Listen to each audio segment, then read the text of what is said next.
something. Well, not recently. Well, yes, recently, but for a long time, I've been thinking that I want to make more films. The problem, as some of you know, I make videos for a living, a lot of commercial stuff, a lot of nonprofit stuff, informational stuff, that sort of thing. But I want to make more films. So, the problem is with limited resources, especially when you're trying to limit the number of people on a set, on a crew, it's hard to tell stories. So, I need your help. If you have ideas for, like, stories that could be told with just one person,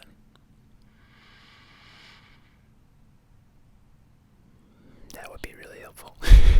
Because those are hard to, like, it's hard to think of, like, what, you know, and if you've seen, like, short films that where it's, like, one person, and, like, I've seen a couple where it's, like, one person, and, like, that person also shot the whole thing, like, so it's just them. And I'm like, okay, that's pretty cool. And it seems like the best way to do that is, like, horror shorts, but I don't know a lot about horror, because I don't watch a lot of horror movies, because I don't really like horror movies, because they scare me, because I'm a wuss. So, there's that.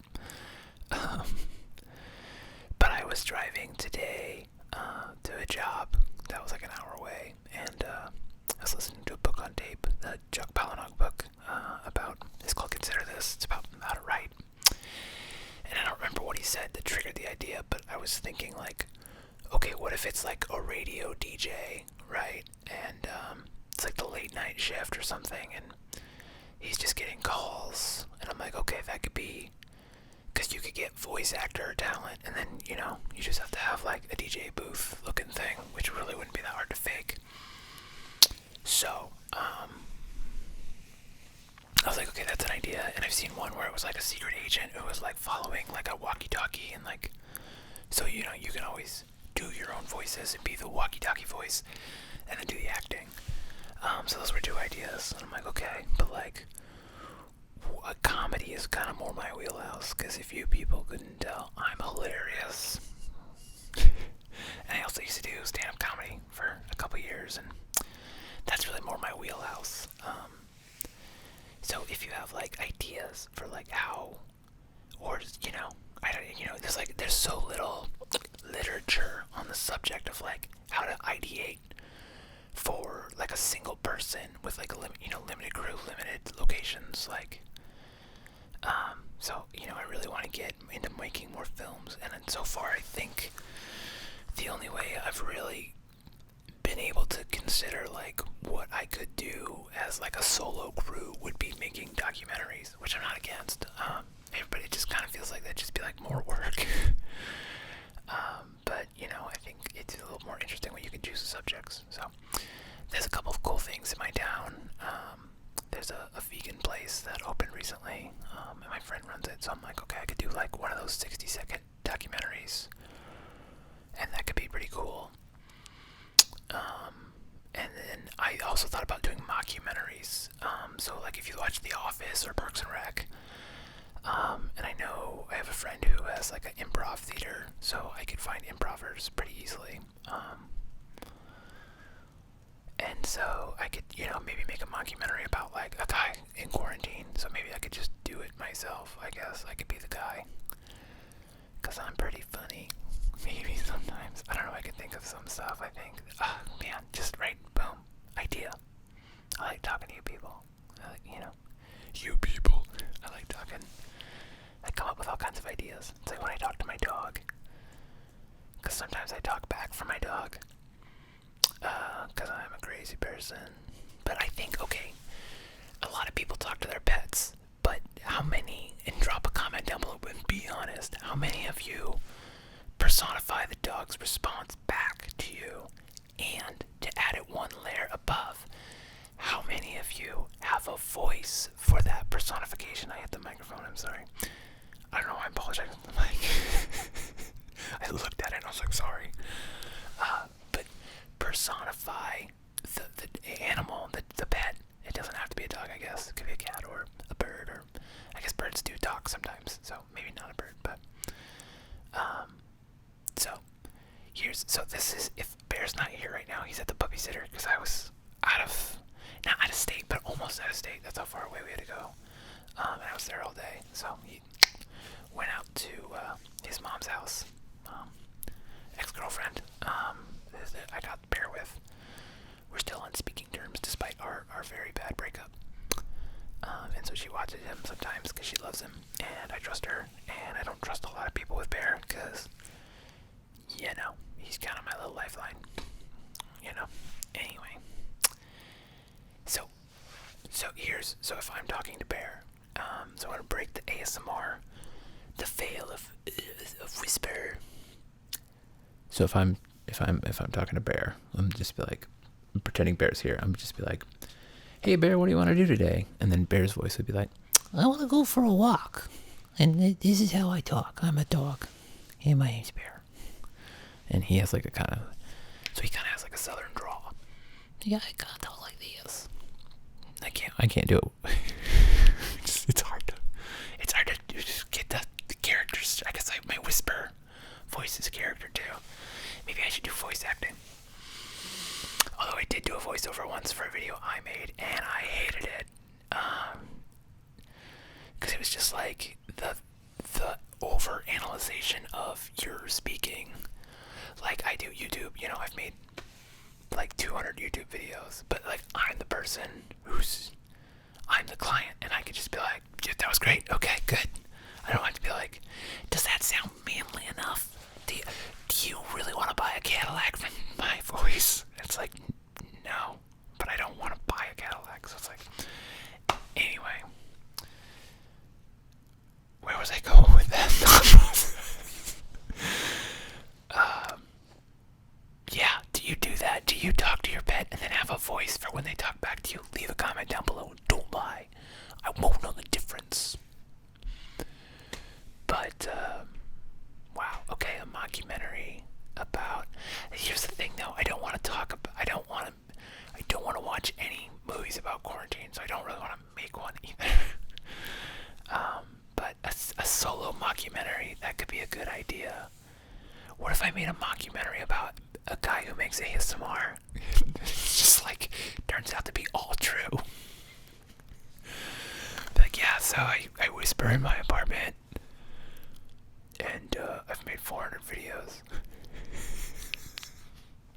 It's such a ridiculous hobby. I try to explain it to people sometimes, and if they've never heard of ASMR, they're just like, what is your hobby?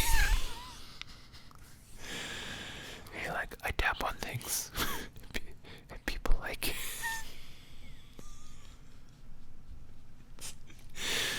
it's so ridiculous. If you had told me in high school that I would do this as a hobby, I don't know how I would respond. But like, one day you're gonna whisper to strangers on the internet and they're gonna fall asleep to it. I'm like, okay, well, that's a thing.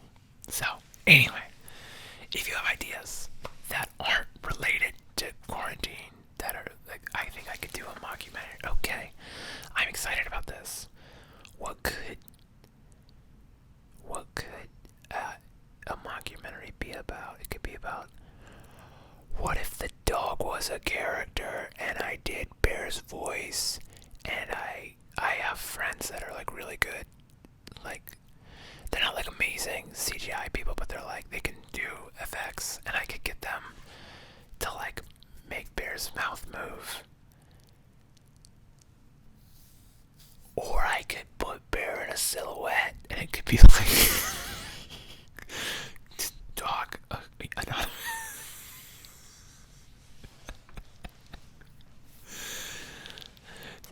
Sometimes he throws the ball, but he doesn't throw the ball. So I don't know, something like that, like a dog's confession about their owner.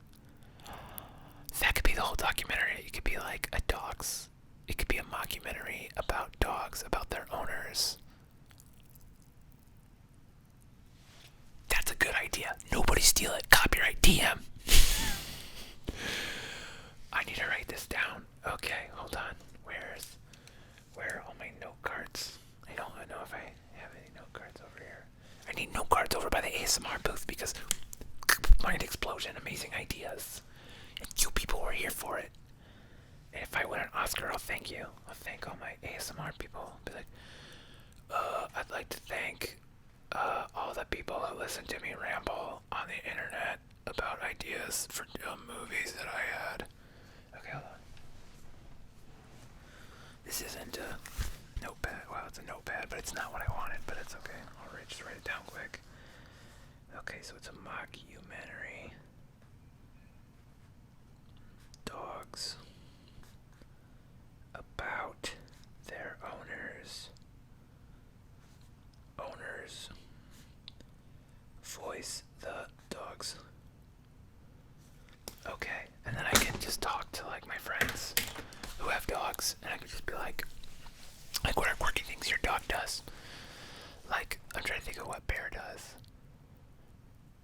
That's really weird. Bear has this habit where he doesn't bark, but he like coughs at other dogs. It's pretty cute. So we'll have to work that in there somehow. About how you can just be like, Dad doesn't like it when I bark, so I need to intimidate all the other dogs, so I pretend like I'm sick at them.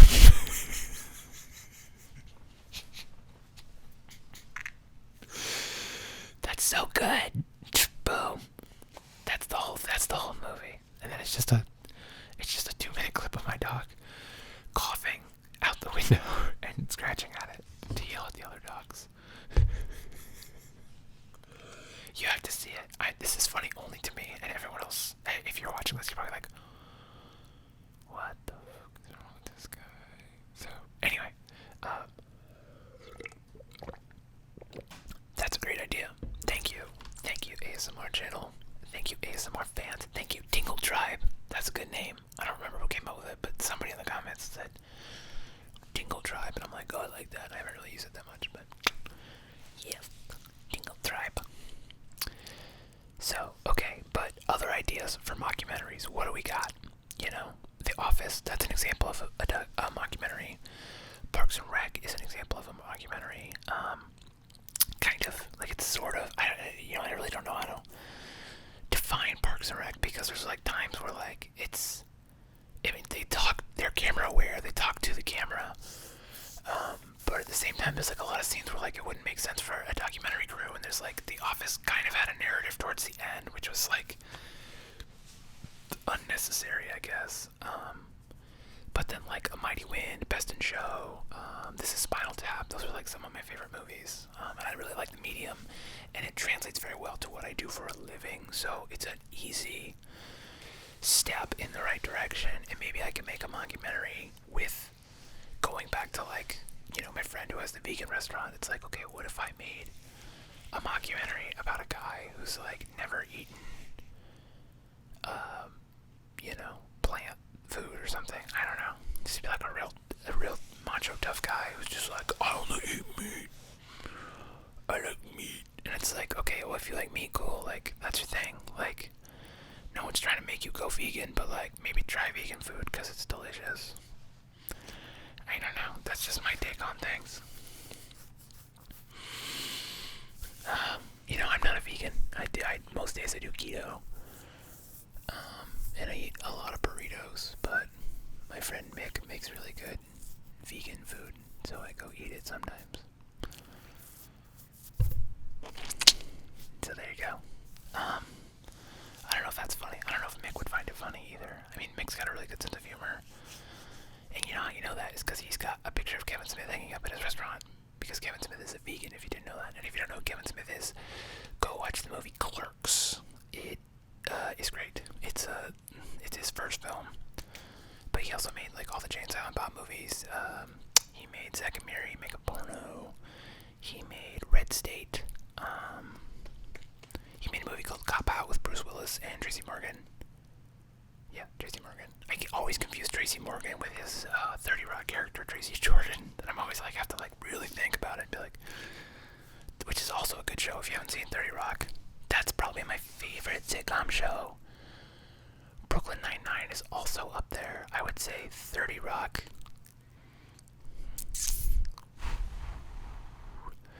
Okay, here's the thing. Brooklyn Nine-Nine started out very, very strong. Like the first 4 seasons, 5 seasons even.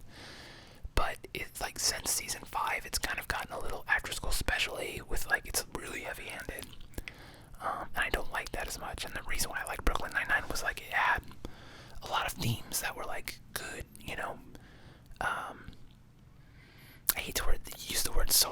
this because it has like such a pejorative connotation, but like, you know, about like race rights and stuff like that, but it still did it in a nice, funny way that wasn't like too over the top, heavy-handed. That didn't like treat you with kid gloves. But like the last couple seasons have kind of gotten more steering that way, and you're like, okay, well, I know the world is on fire in a toilet, but like, they treat your audience like they're smart, like they, you know, they understand things. Anyway, that's neither here nor there. Because the people that need those messages, that need them explained on that level, aren't going to be watching the show. That's how I feel about it, and I feel like that's how you ruin your show. By just like trying to like, you know, again, I don't really like the term mansplain. But it's like when you like over-explain things to people, like everybody hates it. Like that's not even. I know men do it a lot more than women do, so I guess maybe mansplaining is an apt phrase for it. But I do it a lot to other men. My ex-girlfriend used to call it bensplaining, because I would do it and I was like, okay, well the reason why I do it is because I'm an idiot and I need things explained to me, so I explain things to other people like I would want them explained to me. And people are like, okay, well it's still off-putting sometimes, and I'm like, well then cut me off and tell me you understand things. I won't dumb everything down so you get it. But then other times I talk about stuff and people are like, oh, I don't know. So I've gotten one tactic I've been using. I don't know how many other tactics there are for this, but I'll like throw out like a buzzword and I'll be like, do you know what that means? And then if they're like, oh no, then I'll be like, okay, well, So like I explained to my friend the other day about like how the stock market works, because she was like, well, I got a financial advisor now, and I was like, well, you don't really need a financial advisor, and that's kind of my pro tip to you also, is you don't really need a financial advisor, because you can just invest in what are called index funds. And then if you don't know what an index fund is, I'll tell you real quick. So there's these things called mutual funds, right? If you know what mutual funds are, you can kind of just space out here for a second. If you don't know, essentially what it is it's an organization that takes money and then they invest that money into assets that they think, based on their research, will grow in value.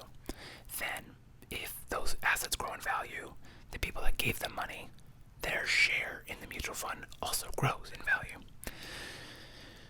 So, an index fund is the same as a mutual fund. The difference is that it's indexing a set of stocks. So, and it's usually very descriptive in the title of the index fund. And you can have like traditional mutual funds where you have to buy in like a set amount, like, you know, it's usually like the bottom is usually like $3 to $5 grand. Or there's what are called ETFs, which are electronically traded funds. And what those are is they trade like stocks. So you can get into these index funds or mutual funds like a stock. You buy shares of it, and they're publicly traded. Anybody can buy them. And the good thing about that is there's no minimum. You know, you just have to buy, you know, one share, and anymore you don't even have to buy one share, because there's a lot of apps that'll let you buy partial shares, but that's neither here nor there. So the point is that you don't need a financial advisor, because typically what financial advisors will do is they'll steer you towards stocks where they make a commission, or the advisor has a vested interest in selling you the stock. So take those people out the window, and you pay a fee. Either way, you pay a fee. So it's like, I'm paying a fee and you get a commission. Like, stuff that, because you're losing money. And that, which, you know, with compounding interest, a 1% management fee adds up to thousands of dollars over 40 years. Like, it's so bad. No, don't do it. I'm sorry, I'm getting very loud and angry, but I'm angry about it. But the point is, these mutual funds, these index funds are managed actively. So by buying this one stock, you are diversified into a lot of different stocks, and there's somebody actively like making sure those stocks are providing value, because that's their goal, is to make the value of the fund go up. And the only way they can do that is by managing it, and if they do their job right, they get paid better. Okay, so I don't remember. So there's your bensplain for the day. If you want to get started with stocks, invest in index fund ETFs, and so get on Robinhood. I find Robinhood's really easy to use. there's a couple other phone app ones.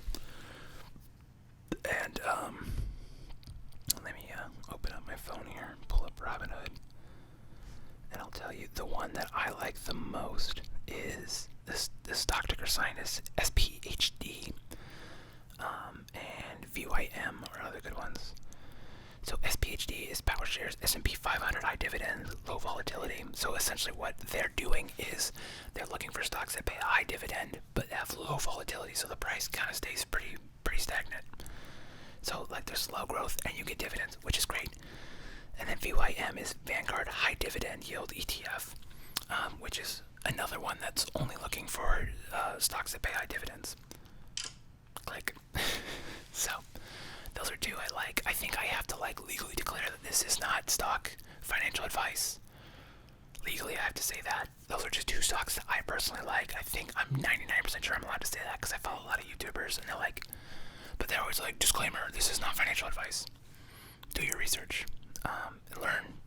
But those are some terms to Google is index ETF and, you know, dividends. If you don't know what dividends are, you should learn what that is. Basically, it's a cash distribution of profits over them. Anyway, talking about stocks and that stuff's boring, but I guess boring stuff puts people to sleep, and that's the goal of these videos. Also, I feel like I'm talking really fast because I feel like I'm running out of breath. I think it's because I didn't sleep very much last night. I'm like wired. And I'm also fired up about financial advice. And my awesome new movie idea with like The Secret Life of Pets, but as a documentary. That doesn't sound as appealing if I sell it that way, so I'm not gonna do it that way. Just be like, I don't know. I'll have to think of a good log line. Log line is like the descriptor of a movie. That's what they call a log line, and they're really hard to write. So, but I have a shiny idea. I'll put it with all the other ideas I'll never do. I'll do some of them sometime. Maybe. We'll see. But yeah, a mockumentary with me. Because I could film that. I could film the interviews. I could pretend to talk to him in person off camera. Or I could just have a friend come, pretend to be the camera, and I'll give him lines, and then he'll just say the lines off camera, but enough so that we can hear. And that, you know, adds to the realism. And it could just be, yeah, I don't know. An ASMR documentary might be pretty funny.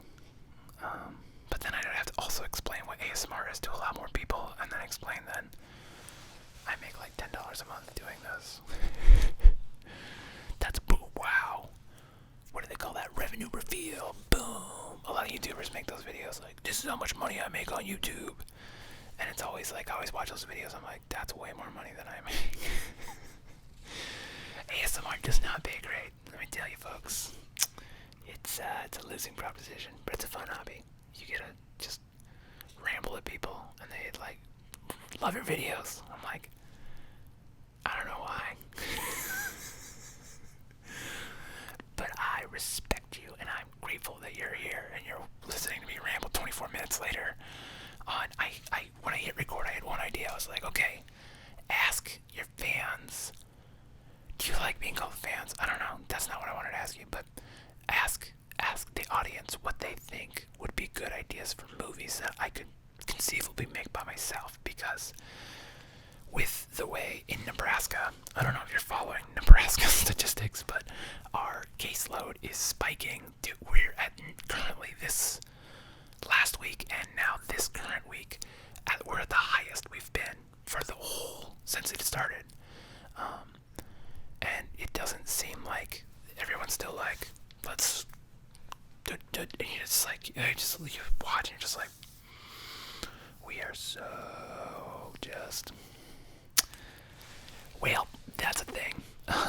Anyway, I think and the other problem is like a lot of people are just getting tired, and I don't blame them, because even I am getting tired of like not going out, and I go out like once a month. I mean, I play hockey like 3 times a week, and that was my social event.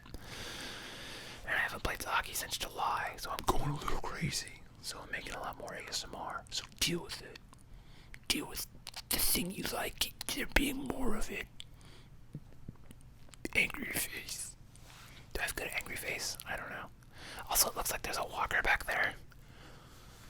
It's actually a dip station, because I've been station and putting my feet on my chair so that I can do more dips.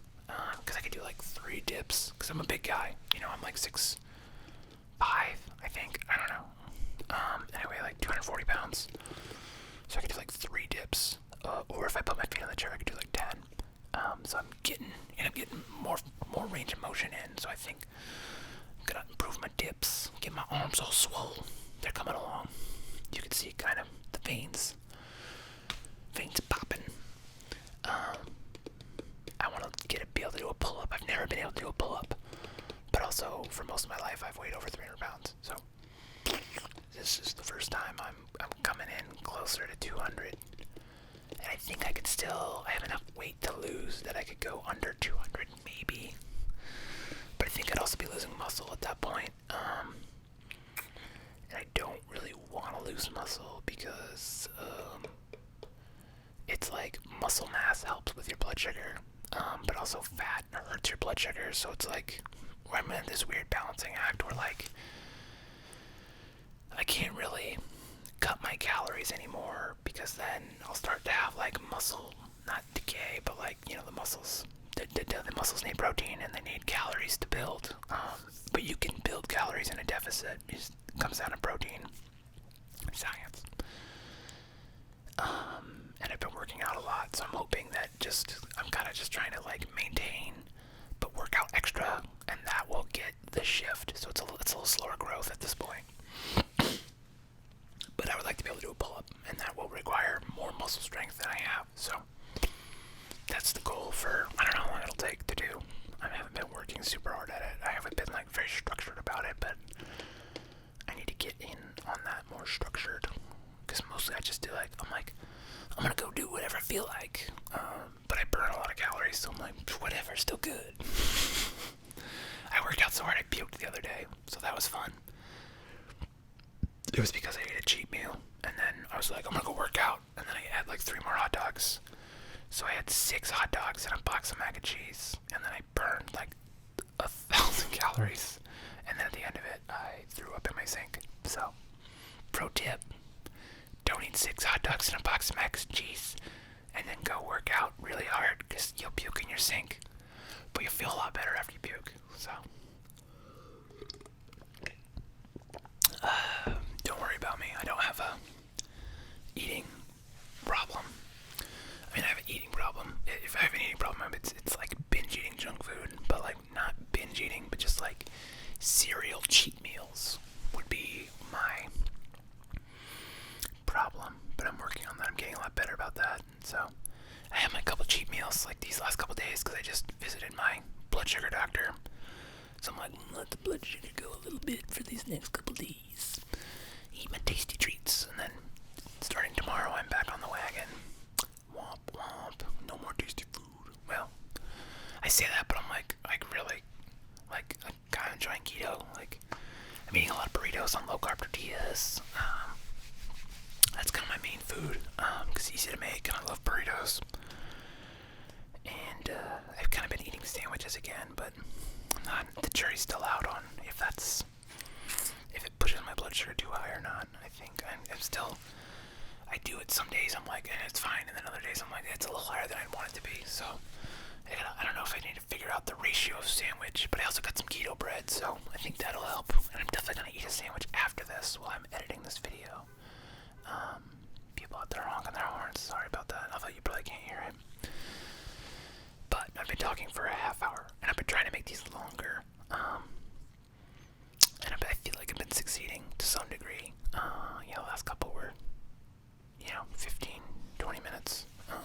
But I think if I can make maybe minimum a half hour as like then again, if I put a bare minimum on it, then I'm gonna get intimidated by it and be like, oh, I gotta spend a half hour, like, you know what I mean? Like, if you start something and you're just like, I'm just gonna go make a video, and then like you're just like, whatever comes, then it's super not intimidating, because I can just sit down, press the record button, and if I like have a 2-minute idea, then you get a 2-minute video. But if I'm committed to a half-hour video, then I'm like, now I gotta like take notes and come up with ideas, things to talk about, and it's not as cool and authentic. It's not as rambly, and it's not as manic high speed as this one has been.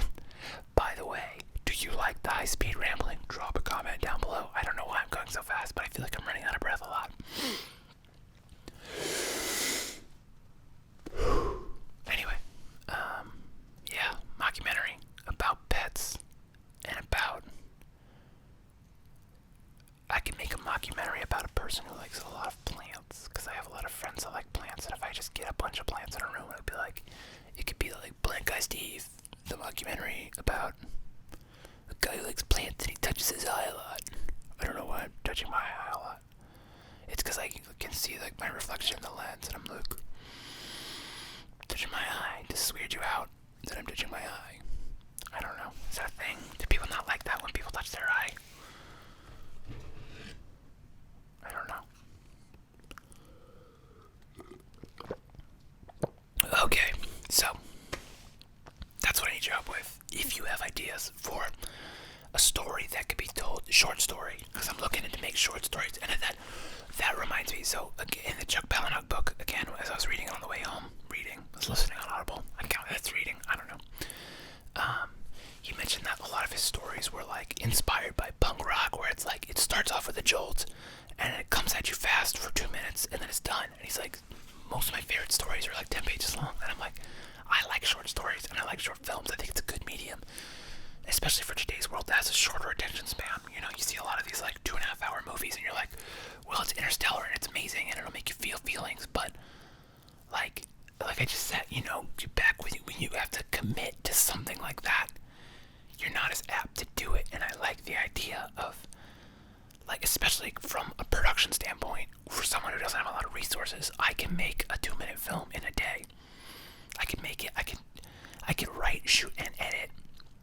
I'd be done. I could wake up in the morning, have nothing, and go to bed with a film, and that just appeals like crazy to me. Like, because it's like that's here's a piece of art. It's something you can hold on to and go, I made this once, and you can look back on it 20 years later, it'll be on YouTube still, and you'd be like, I made that. That's awesome. I really like that. And so it's like, I think my definition for success as a filmmaker would be to be able to make maybe not daily short films like that, but like once or twice a week, and then that was loud, whatever that was outside.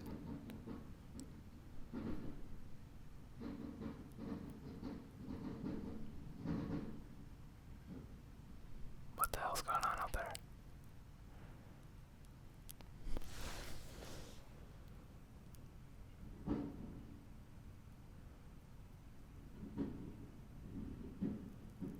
It's like someone's rolling like a trash can. Or they're like banging on something. I don't think it's gunshots. I don't know what gunshots sound like. I've heard gunshots. Because the park I take Bear to has a shooting range. It's the things, what do you call them, skeet shooting. It doesn't sound like that. So, not worried. Don't worry about my safety. This is a pretty safe apartment complex. Anyway, yeah, so definition of success, if I can be, putting people to sleep and making my rent off that would be, of course, as I mentioned earlier, I make about $10 a month, so I need, however many people watch now, I need at least, 100 times that. So, maybe not the most realistic of goals, but who knows? I don't know. I've seen a lot of ASMR people that post a video and like 4 seconds later it has 1 million views, and you're like, what the hell? I think those are mostly cute girls. Didn't win the genetic lottery on that one. Oh well. Anyway, but if I could be making YouTube videos in any capacity, really, and paying my bills, and then just have like that creative freedom to like make a short film like once or twice a week, like that's awesome. That sounds like a life worth living, and I don't need the Jake Paul mansion, having a decent house with like enough room for a studio and enough room for a home gym and a backyard to have like dogs to run around in. I'd be pretty happy with that. Modest house in Nebraska because I like living in Omaha. Yeah, that's kind of the dream. Also, I've always had the dream that I want a house with an indoor pool, but the more I learn about indoor pools, the more that seems like a giant headache, and I don't actually know if I want that anymore. Because I just like to swim, and I want like maybe I can have a heated outdoor pool. Maybe, I don't know, or jacuzzi. I know they're really expensive, but like, I just like the idea of like hot water. That was a weird face. need your help with. If you have mockumentary ideas, things you think could be interesting or funny, or maybe there's like something there. Okay, so there's another mockumentary idea I've had. Copyright TM, no spoilers. I don't know, none of that made sense. But I wanted to do a mockumentary that was kind of like A Mighty Wind or Best in Show. That was about people that do karaoke, because I feel like it's apt for a lot of good character, personality types. So I want to do a karaoke mockumentary. That was like the big idea I had, but I haven't really written anything for that. So maybe I could do some short interstitial films. Right now, no one's really doing karaoke, I don't think, and singing is like hyper dangerous. So maybe I'll just come up with some ideas. Otherwise, I was gonna do research, but I never really got around to doing that. Maybe next year. So in the meantime, I need ideas for short stories that could be mockumentary stories that don't require a lot of people.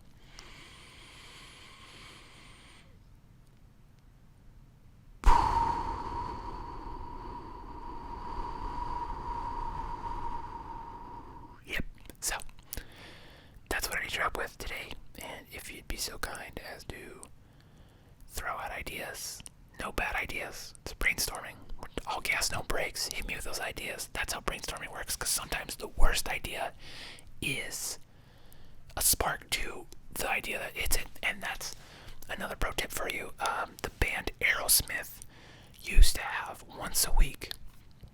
They would get together and they had a band meeting, or I don't know really what you would call it. They just had band practice. And it was, what's the worst idea you've had this week? And they would all come and pitch their worst ideas, like knowing it was a bad idea. And that's how like 3 of their most popular songs were like Dude Looks Like a Lady came out of the Bad Idea Club. And that was, that's probably the song they're most known for. That or Crazy, maybe. But that's a really good song. Love in an Elevator is another good one. Aerosmith's they've got a couple good hits. So, yeah, hit me with good ideas, bad ideas. All gas, no brakes. We're not criticizing, we're gassing everybody up. Yes, gassing up to sleep. We're gonna sleep hard. Someone made the comment that was like, that's a weird mantra to fall asleep to, and I'm like, go to bed. Go to bed hard. Do that thing where you jump into the bed and slam your face on the pillow and then fall asleep. Be one of those people that's just like, I'm going to bed, and then they just put their head down and they're out, and you're like, how did you do that? How can you teach me this magic? Because I'm one of the people that just like, I'm going to be in bed. I'm going to bed. And I'm like, okay, 2 hours later, I'm just like, hello, sleep. Did you forget about me? So, I have a hard time. Although, the sleeping on the couch seems to help. And I sleep in the bed sometimes, but I sleep on the couch still sometimes. So, I go back and forth. But I feel like I fall asleep faster on the couch, but I stay asleep longer in the bed. So, it is what it is. So, anyway, if you have ideas for films, mockumentaries, or even just tell me ones you liked, I'll go watch them. That's influence. Because I also learned from a screenwriter I like. He talks about like, if you're watching a film and you think you know where it's going, but then it goes, you think you're like, oh, they're gonna turn right here, but it turns left. He's like, you own that idea, that right turn, make your film. I'm like, okay, not bad. So, if those influences, I'll go watch them, and if I see right turns but they turn left, maybe I can incorporate that into something. Who knows? Anyway, that's all I got for today. So, thank you for watching. I'll see you tomorrow.